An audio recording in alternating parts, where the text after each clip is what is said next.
You out here being a pick me girl in your 50s and your 40s. It's cute when you're in your 20s and 30s, but don't be a pick me at 40 and 50. That's not cute. And you're a grandmother. Don't do that. Don't do that. Don't do that.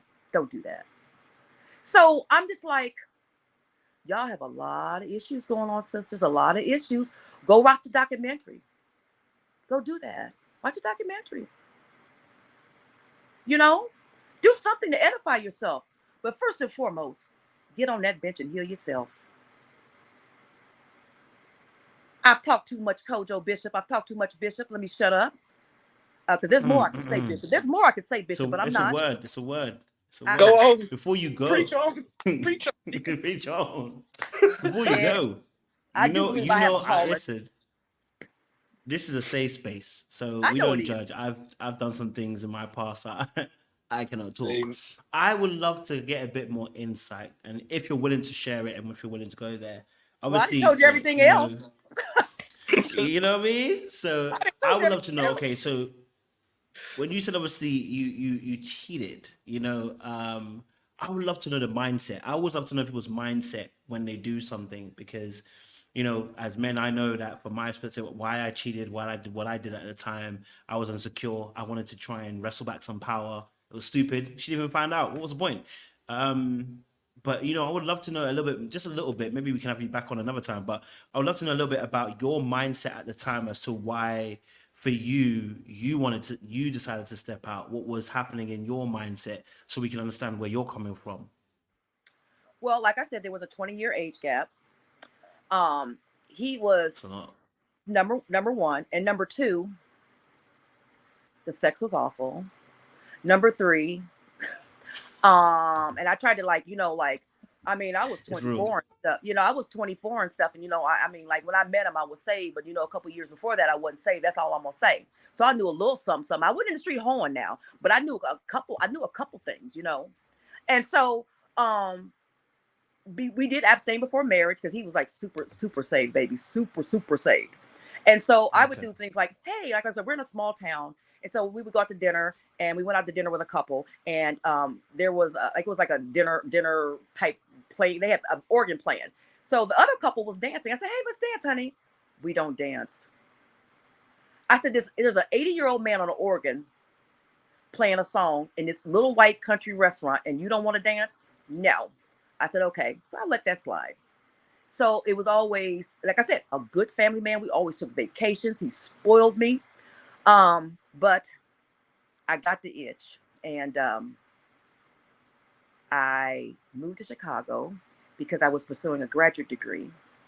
And so before that, I had never, and so we were like, we're going to have a long distance marriage. So the plan was I was going to go to Chicago, get a degree, and come back home to my little white picket fence. Well, baby, I got to Chicago, honey, and it was like you let the country girl free in the city, baby.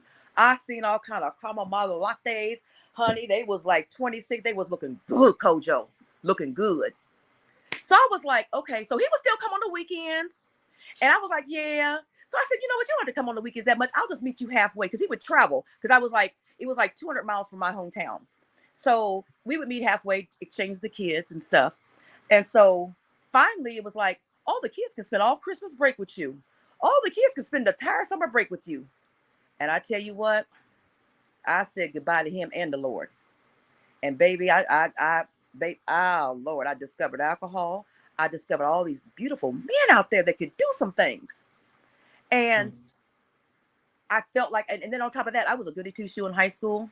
So I always walked a straight and narrow line. I was a goody two shoe. I was class vice president. I was the kid in church that everybody says, be like Kathleen, be like Kathleen, be like Kathleen. So my father had me, I was on Saturdays down to the church, cleaning the church. I went out and served soup to the homeless. I never did anything wrong. I was a class leader. The teachers always wrote me the best recommendations, and it continued into my undergrad. I was the same way. No, I'm not joining sorority. I'm going to stay on the straight and narrow. And baby, when I got that chance, I was almost 29 when I moved up there. I lost my black mind. I lost it, Bishop. I It's lost it. amazing. So after I returned unto the Lord, I felt really bad. And when that man was dying, it was a Hallmark lifetime movie scene. And I said, I'm sorry. And I cheated on you. I did. I was over. He was about to take his last breath, y'all. And I'm laying on this man like, I'm sorry. You was a good man. You raised my son. You bought him Christmas gifts. And let me tell you something, Cujo. I'm gonna add to the part of the story because I don't need to digress from your question. But No, you're good, sis.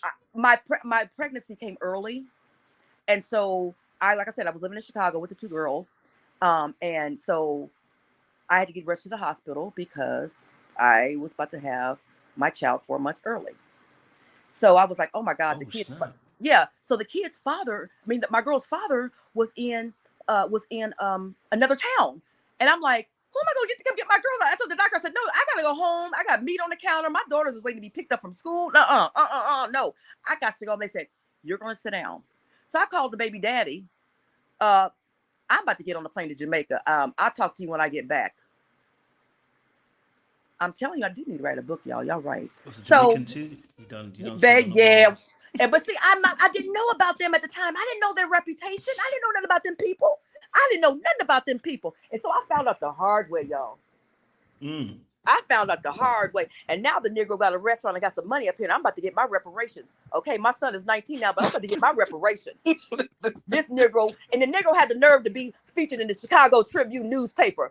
Shawnee got money. I'm getting my retribution. And my restitution. You can't get on front of the Chicago Tribune for anything, but he was on Chicago with his little jerk chicken smiling. Let me cash app this Negro. Okay, and guess what, y'all? I did cash app him though. He blocked me, but anyway. So oh my. So here's a girl that didn't know, and I met him at a club, and I had never been to a Jamaican club before, and that accent and that he was 6'4", and I was like, oh my God.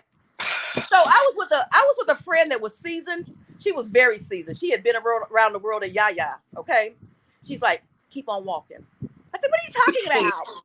Now bear in mind, I'm raised in all white town. I'm going into all full Karen mode. What are you talking about? He's cute. What are you talking about? She's like, go and play with that fire if you want to. Well, I played with a child, and 5 months later, should I say, because the child came early. And she says, Kathleen, that was supposed to be a lay and see you the next day. That's all that was supposed to be. Now you got a lifetime commitment to this fool. So when I had to come home from the hospital, like I said, I was like, okay, so I found a friend in my neighborhood who my daughters went to school with her daughter. So she picked the girls up, and I said, just keep them for a day. I'm going to call their father.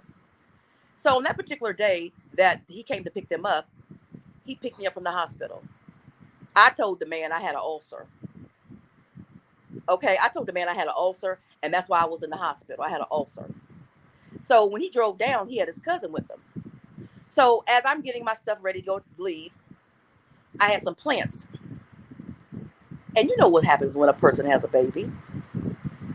Congratulations as a boy. My dumb self forgot to take the sticker out the daggone plants. So he's standing there with a family member, a cousin, bringing out these plants, said, congratulations, a boy. The look on his face, I will never forget it, y'all. I felt sick to my stomach. And his cousin's looking like, but let me tell you what that man did. That man went and got me some food, set up my house with some food, stocked my house with food, made sure I was okay, and said, call me if you need anything. Yeah. And so now that I'm back with the Lord, I have no problem telling my story, because guess what? You know what? If the Lord can wash me up and clean me up and put my feet on solid ground and tell me to run on and see what the end is going to be, and if I could lend my hand down to help another sister or brother, I'm going to do it. Because you know what? It's not worth it. So that was a long response to a short question. We was enthralled, and we appreciate the truth and the testimony. I guess always because I have questions. Because I know you spoke obviously about some of the things that were missing. So when you look back, going into that marriage, like you said, he was a good-looking man, but obviously you weren't necessarily drawn in 100%. Looking back at that time, do you feel like you knew it wasn't the right relationship to go into at the time? Did you feel like at the time you knew it wasn't the right relationship, but because of certain factors, the church and growing up in the church and stuff like that, that you kind of just went along with the situation in a sense? So, and this is where we're gonna peel back another layer.